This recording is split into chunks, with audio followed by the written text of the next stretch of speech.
One person is dead, the suspect, after an officer-involved shooting here in Panama City Beach, right at Laketown Wharf. Now, officers responded to a domestic dispute this morning, just around 1:20 this morning. We are definitely starting to feel some of the effects of Tropical Storm Nestor, and you can see behind me, we're actually right by a boat ramp. All these people are now in line. They are waiting for the president to get here later today.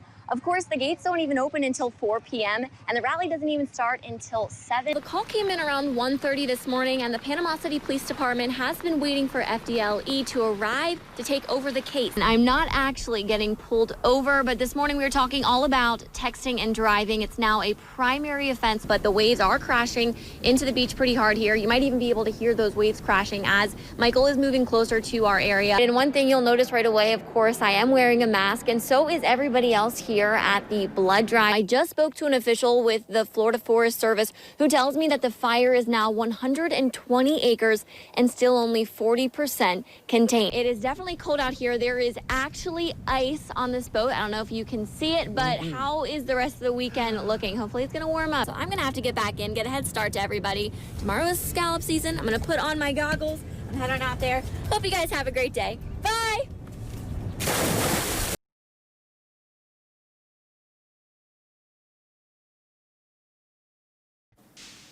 Well, this is ground zero for Hurricane Michael. Mexico Beach was practically destroyed, and it might come as a surprise that some people chose to stay here during the Category 5 hurricane.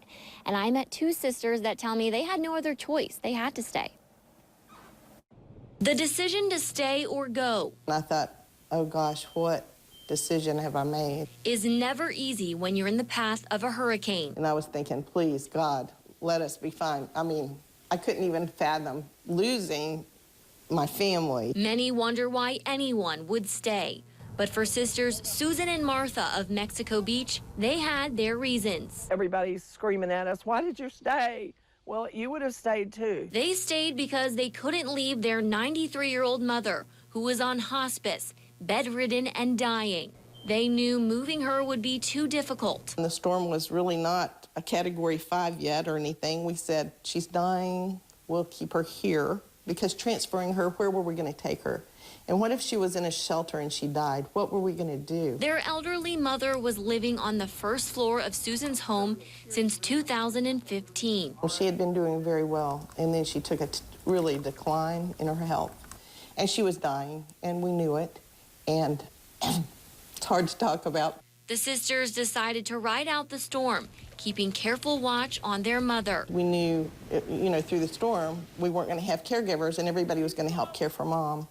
Well, that plan changed quickly. Oh my God, water. And I looked, and coming in under the front door, it was like a little puddle just started, and it just got bigger and bigger. Water started to pour into Susan's home, so the sisters had to carry their mother up these stairs to safety, and the water eventually stopped right here. That we looked at each other and said, Mother, both of us, just, and we ran in there, and I said, we'll carry her like in a hammock. And that's the only way I know to get her up the stairs, so we did. Then they waited as their world started coming apart. And I had been diagnosed with breast cancer the year before. I looked at my sister and I said, I didn't survive breast cancer to die in a hurricane. And I really felt that way. They watched as cars, a mobile home, and debris floated down the street. It looked like the Colorado River flowing by the house. We came downstairs, and it was like to a world you wouldn't believe. Nothing was here. And I can remember looking and thinking, good God, this is like an atomic bomb. The second floor of Susan's home, where they kept watch over their mother, amazingly withstood the storm. Just next door at Martha's house, it was total devastation. It was like a washing machine inside my house. Everything was ruined. Many lost their lives, but Susan and Martha's family survived against all odds. And they were looking for survivors and dead bodies, and we came downstairs, and they're going, where were you? Upstairs. And really, and they said, do you know how lucky you are? Yeah. Paramedics rushed their mother to a hospital, But the sisters didn't even know where until days after the storm. Their mother died a few weeks later, peacefully under hospice care. Susan is still living in the upstairs of her home that protected them from Michael's winds. Martha is living in a camper while she rebuilds her house. As bad as it was, things have really improved. Are there things that still need to happen? Yes, but from where we started, amazing. The sisters stay positive. Though their lives are in limbo, they celebrate being survivors. Things can be replaced. I don't try to dwell on it. I just try to move forward. In Mexico Beach, And better days are ahead. And better days are ahead for our community and our people. Jordan McCool, News Channel 7.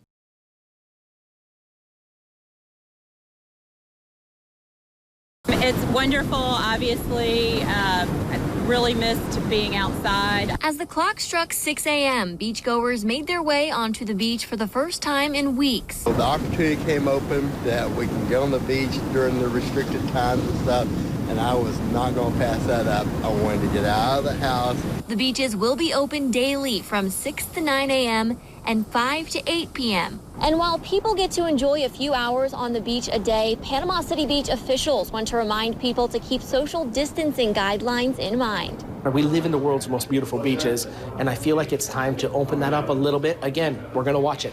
And if that starts to go the wrong way, we would have to close the beaches back again. Hopefully we don't. Hopefully everyone does the right thing. Panama City Beach Police Chief Drew Whitman says his team will be strictly enforcing the guidelines. Don't take advantage of it, because if we start having large crowds, we're going to have to close it down. I'm glad they're not opening them all day long. I hope that they monitor them effectively, and I hope that people follow the rules.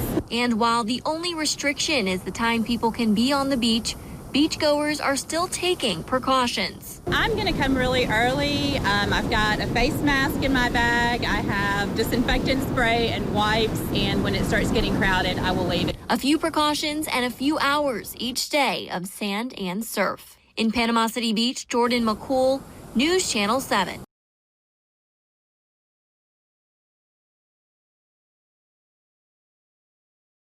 With their voices and signs, we are all precious in His sight. dozens took to Front Beach Road with one goal in mind. Just to promote love and unity within our community, with all the turmoil and everything that's going on in America, especially after George Floyd's death. We want to let everybody know that there's good in this world. Marching with the Panama City Police Department to show that unity. We want to show the community that we're united together, and we're going to get through this together, and we're all part of our community, and we live and eat together, so we need to protect each other. Officers rode ATVs and police vehicles alongside the march to control traffic and hand out water to participants. We want to let everybody know not all cops are bad. A mother and daughter participated in the walk. To create just a peaceful walk to show unity among everybody, all races, all faces, and we just wanted to show up and show out and show that the world needs more peace. Coming together for one purpose. We want to magnify the solution, not the problem. And the solution is love, and Jesus is love. After a recent local incident involving a now former Springfield police officer and a black autistic man, event organizers say the rally came at the perfect time.